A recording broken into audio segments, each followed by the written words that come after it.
belum mulai ibadah, caranya bagaimana? Kalau sudah mulai ibadah, caranya bagaimana? Yang paling parah adalah ada sekelompok orang sedang menunggu siapa? Menunggu pemimpin gereja. Kalau pemimpin gereja bilang kita jangan mulai ibadah, dia akan keluarkan kalimat pendetanya kurang beriman. Kalau pendetanya bilang kita mulai ibadah, terus dia bilang lagi nanti kalau ada apa-apa siapa yang tanggung. Jadi orang kayak gini ditanya mau apa ya, dia maunya cuma satu, ganggu orang saja. Nah, gereja menghabiskan waktu begitu panjang untuk membahas satu poin. Kalau mau mulai ibadah, caranya bagaimana?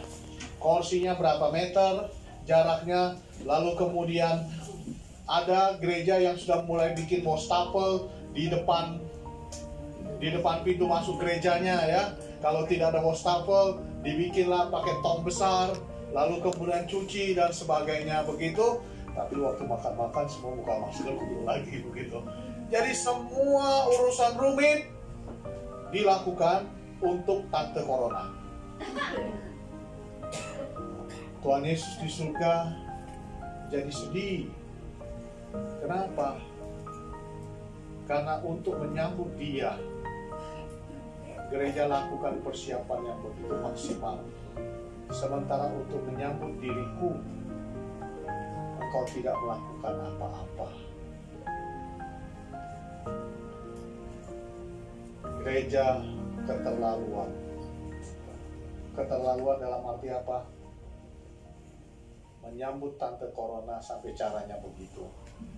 Sementara menyambut Yesus yang memberi keselamatan tidak dilakukan dengan cermat dan teliti.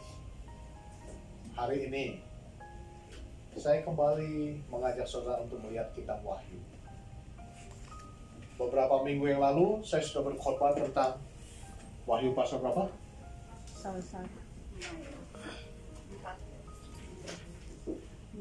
Kuda putih, kuda merah, kuda hitam, dan kuda hijau kuning. Ya. Nah, saudara, hari ini saya akan jelaskan dulu secara keseluruhan kitab Wahyu. Pasal pertama, ayat 1 sampai ayat 3 itu pendahuluan. Ayat 3 berkata, berbahagialah kamu yang membaca kitab ini. Ya, artinya, jangan takut baca kitab Wahyu. Karena kitab Wahyu memberikan kebahagiaan. Ya, sebab di dalam kitab Wahyu ada surat cinta Tuhan yang Tuhan berikan kepada umatnya tentang bagaimana apa yang akan terjadi di masa yang akan datang. Karena itu semakin kita membaca, semakin kita dekat dengan dia. Jadi kitab Wahyu itu adalah membawa kebahagiaan. Penulis kitab Wahyu ini namanya Yohanes. Dia dibuang ke Pulau Patmos pada saat usianya sudah tua. Pembuangan di Pulau Patmos itu adalah tempat yang jauh, yang menyedihkan. Dalam kondisi lemah imannya, Tuhan Yesus datang dan memperlihatkan dirinya kepada Yohanes. Tuhan Yesus yang dalam kitab Wahyu itu beda dengan Tuhan Yesus dalam bentuk dalam kitab Injil. Orangnya sama, tetapi penampilannya beda. Kenapa saya katakan orangnya sama, tapi penampilannya beda? Karena di dalam kitab Injil tujuannya adalah mati di kayu salib. Sementara dalam kitab Wahyu digambarkan Tuhan Yesus yang sudah mengalami kematian dan kebangkitan, dan dia dalam wujud kemenangan. Sebab itu gambaran Tuhan Yesus di dalam kitab Wahyu itu begitu wah dan luar biasa. Nah, saudara, harusnya setelah Yohanes menulis pasal pertama, langsung dilanjutkan ke pasal yang keempat. Dia melihat sebuah penglihatan di surga. Dari pasal 4 ada lagu Yesus Tuhan dan Allah kami, ya. Lalu kemudian pasal 5 doa-doa orang kudus, pasal 6 metrai mulai dibuka satu persatu. Tetapi kenapa dari pasal pertama tidak langsung ke pasal keempat, melainkan ada pasal kedua dan pasal ketiga. Pasal kedua dan pasal yang ketiga adalah surat Tuhan Yesus kepada 7 gereja. Surat Tuhan Yesus kepada 7 gereja. Saya memperhatikan struktur ini. Lalu saya diingatkan oleh Tuhan. Tuhan mau 7 gereja mempersiapkan diri untuk menyambut kedatangannya. Itu sebabnya saya katakan kita harus lebih siap menyambut kedatangan Tuhan Yesus daripada urusan corona. Ya, jangan terlalu menghabiskan waktu untuk urusan corona sampai pada akhirnya tidak melakukan apa-apa. Corona ini jangan mengalihkan perhatian kita kepada hal yang lebih utama, yaitu Yesus Kristus. Saudara, ada jemaat marah dengan pendetanya, gara-garanya pendetanya mau begini. Kamu pergi kerja bisa, pergi ke pasar bisa, sekarang ke gereja nggak bisa. Terus yang ngomong di samping, pendeta kalau ngomong terlalu pedas, tidak memperhatikan perasaan. Saudara, pendeta yang benar tidak takut jemaatnya lari.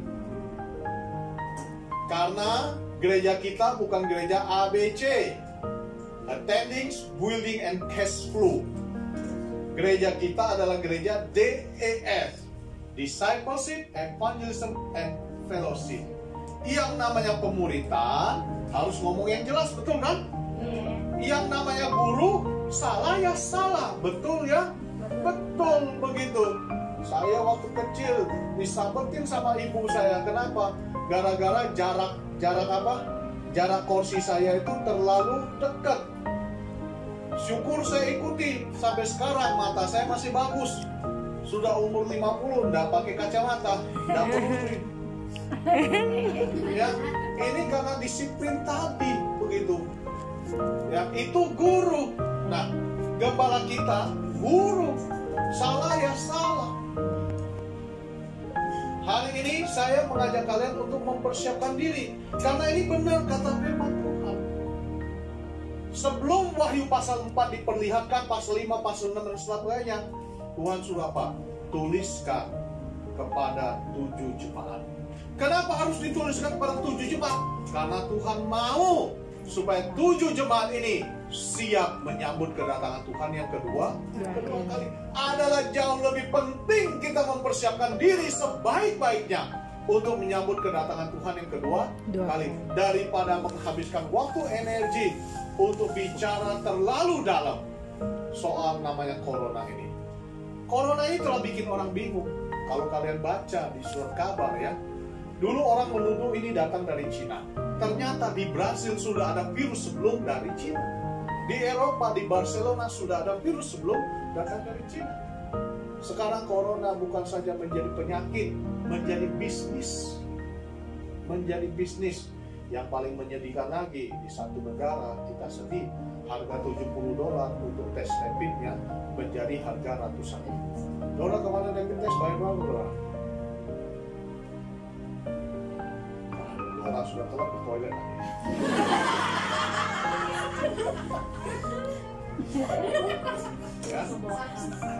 Ya, berapa? 1,5. Ya, whatever. Itu sudah menjadi bisnis. Sementara gereja terseret,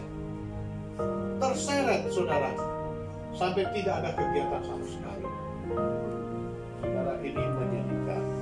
Sebagai anak Tuhan, kita harus mempersiapkan diri untuk menyambut kedatangan Tuhan yang kedua kali. Sebab itu surat Wahyu dikirimkan kepada 7 jemaat. Jemaat pertama, Wahyu 2 ayat 1 sampai 7. Tuliskanlah kepada malaikat-malaikat di Efesus, inilah firman dari Dia yang memegang ketujuh bintang itu di tangan kanannya dan berjalan di antara ketujuh kaki dian emas itu. Aku tahu segala pekerjaanmu, baik jeripayamu maupun ketekunanmu. Aku tahu bahwa engkau tidak dapat bersabar terhadap orang-orang jahat, bahwa engkau telah mencobai mereka yang menyebut dirinya rasul, tetapi yang sebenarnya tidak demikian, bahwa engkau telah mendapati mereka pendusta.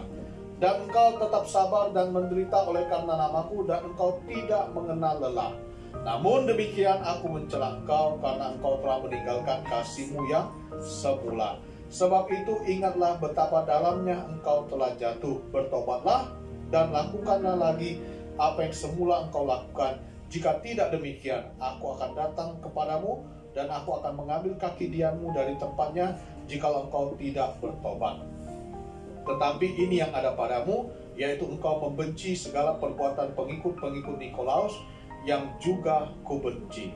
Siapa bertelinga, hendaklah ia mendengarkan apa yang dikatakan Roh kepada jemaat-jemaat. Barang siapa menang, ia akan kuberi makan dari pohon kehidupan yang ada di taman Firdaus Allah. Saudara, orang yang paling lemah adalah orang yang meninggalkan kasih Tuhan. Beritahu teman kiri kanan. Orang yang paling meninggalkan kasih Tuhan. Orang yang paling lemah adalah orang yang meninggalkan kasih Tuhan.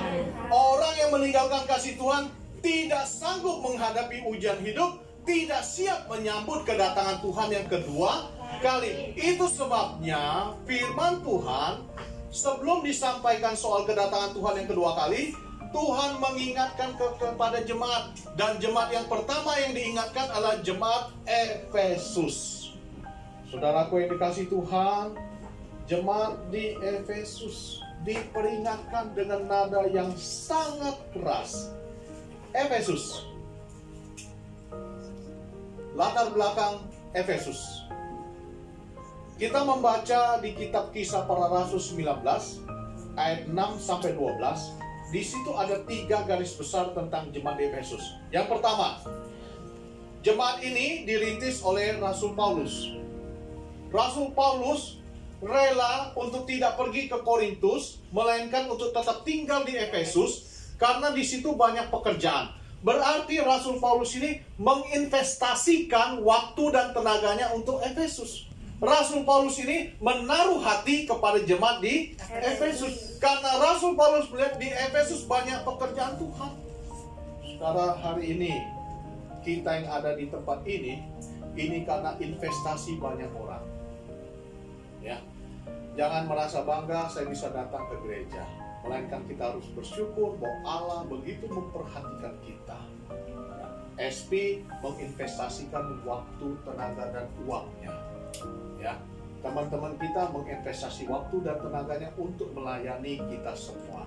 Ini kita ada duduk nyaman ini karena ada investasi dari orang lain. Kenapa ada investasi dari orang lain? Karena Tuhan mengasihi kita semua. Saudara, Tuhan mengasihi kita semua. Rasul Paulus adalah gembala pertama Efesus. Yang kedua, gereja Efesus ini adalah gereja yang mengalami kuasa Tuhan. Saudara, luar biasa kan gereja yang mengalami kuasa Tuhan. Waktu doa ada mujizat. Nah, itu terjadi di kitab Efesus. Jadi kalau boleh dalam acara ibadah, siapa yang mau bersaksi, ada banyak yang angkat tangan dan maju ke depan dan dia bersaksi. Saudara, hari ini gereja kita pun ada banyak mujizat. Ya. Bahkan kemarin Astuti di dalam ibadah oikumene dia bersaksi, saya ada masalah, saya lagi mencari majikan baru, tetapi saya bersyukur anak saya diterima di SMP negeri.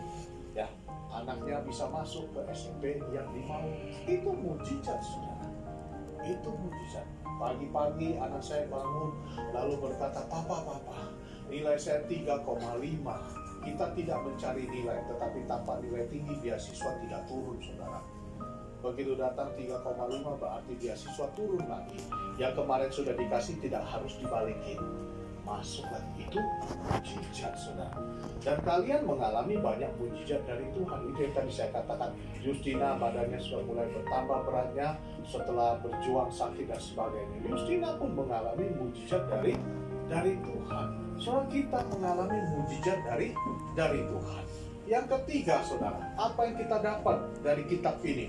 Gereja ini terus bertumbuh pesat dari segi kualitas dan dari segi kuantitas. Jadi pertama digembalakan oleh Rasul Paulus, di situ ada mujizat, maka gereja ini terus bertumbuh, bertambah besar. Keren tidak? Keren, saudara. Ya, hari ini kalau spin tiba-tiba 100 orang, tiba-tiba 200 orang. Tiba-tiba 300 orang. Keren nggak? Keren. Bertumbuh besar. Amin. Ya, tapi masalahnya tempat ibadah 300 orang mahal di Hong Kong. Ya, bertumbuh besar. Nah, tetapi saudara, tetapi apa? Dalam kitab Wahyu, mereka dicelah oleh Tuhan. Ayat 2, ini prestasi kitab jemaat Efesus. Aku tahu pekerjaanmu, baik jeripayamu maupun ketekunanmu. Luar biasa. Aku tahu bahwa engkau tidak sabar terhadap orang-orang jahat. Berarti dia tahu apa yang benar dan apa yang salah. Aku tahu engkau bisa membedakan mana rasul palsu, mana rasul asli. Berarti punya pengetahuan. Punya pengetahuan, ya. Engkau tetap sabar dan menderita oleh karena namaku. Dianiaya, tetap bertahan. Namun demikian, aku mencelah engkau karena engkau telah meninggalkan kasihmu yang semula. Saudaraku yang dikasih Tuhan, kehilangan kasih mula-mula. Kasih, relasi keintiman. Kalau tidak ada kasih, maka tidak ada keintiman. Semuanya itu menjadi formalitas. Salah satu penyebab rumah tangga hancur karena tidak ada kasih.